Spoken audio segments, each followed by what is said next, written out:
Can you imagine a building so large, so heavy, so perfect, that after 4,500 years, it is still standing?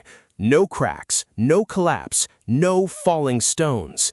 While empires rose and fell around it, while languages disappeared, while entire civilizations turned to dust, one structure remained, silent, unmoving, watching. This is the story of the Great Pyramid of Giza. Let's go back in time, very far back, more than 4,500 years ago, to ancient Egypt. At this time, Egypt was ruled by a king named Khufu. In English, we often call him Cheops. Khufu was not just a king. In ancient Egypt, the king was believed to be something more than human. The people believed that after death, their king would become a god. But first, he needed a way to reach the afterlife, a powerful, eternal home for his spirit.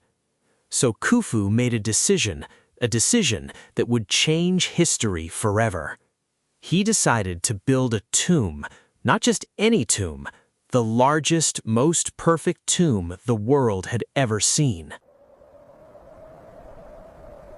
Now, here is where the story becomes truly amazing. The Great Pyramid is built from over 2 million blocks of stone. 2 million! Each block weighs, on average, about 2.5 tons. That's heavier than a small car. Some blocks, especially deep inside the pyramid, weigh even more, up to 80 tons. And remember, this was 4,500 years ago. There were no engines, no cranes, no trucks, no electricity. So here's the question that has fascinated historians, engineers, and travelers for centuries. How did they do it? For a long time, popular imagination painted a dark picture. Thousands of enslaved people, whipped and suffering, forced to drag stones under the desert sun. But modern archaeology tells a very different story. In the 1990s, archaeologists discovered something remarkable near the pyramids, a whole city. A city built specifically to house the workers.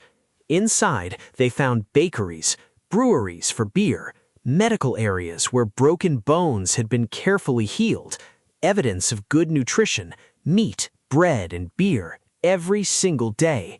These were not slaves, they were skilled workers. Farmers during the season when the Nile flooded their fields and farming was impossible.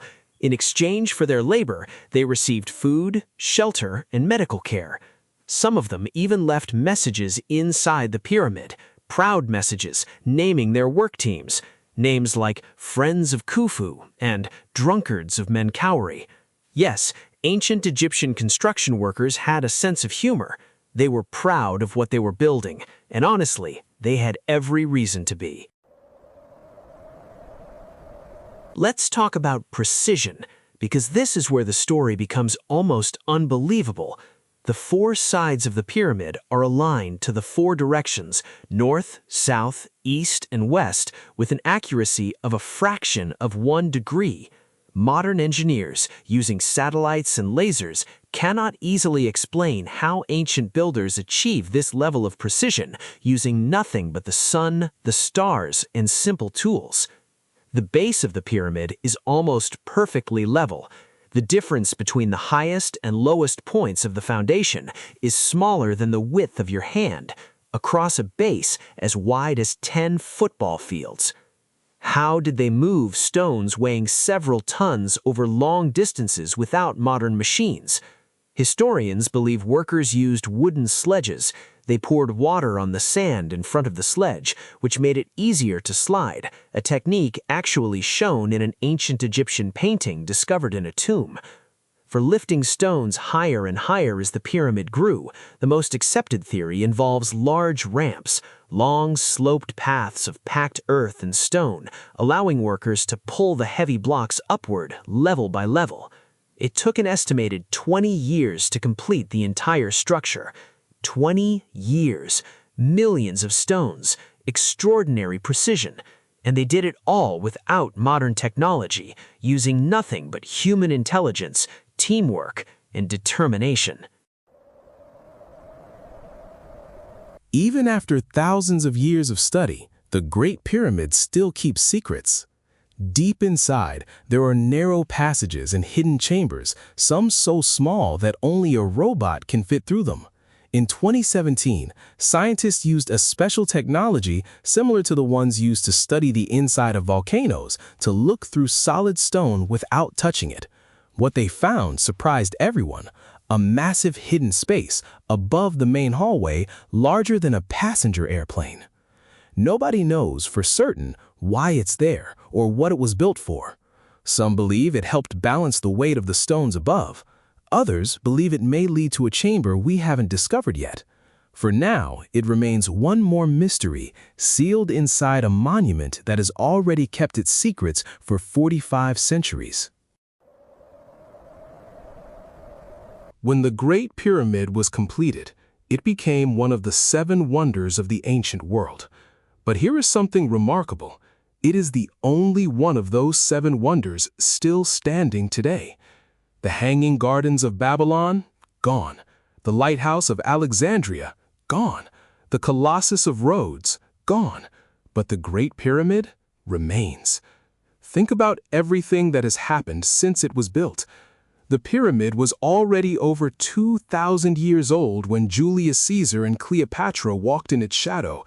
It was already ancient when the Roman Empire rose to power, and ancient again when that empire fell.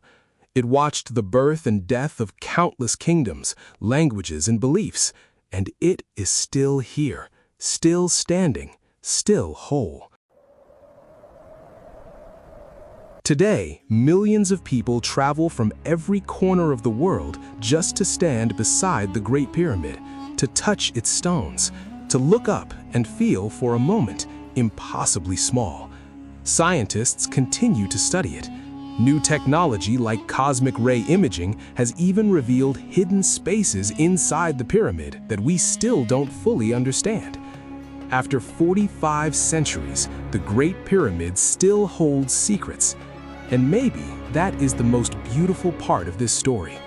A king wanted to become eternal. And in a way, he succeeded. Not because he became a god as he once believed, but because he built something so extraordinary, so precise, so enduring, that thousands of years later, we are still speaking his name. Khufu, the man who built a wonder that would outlive every empire on Earth. Thank you for joining Echoes of History. If you enjoyed learning English through this story, subscribe for a new journey into the past every week.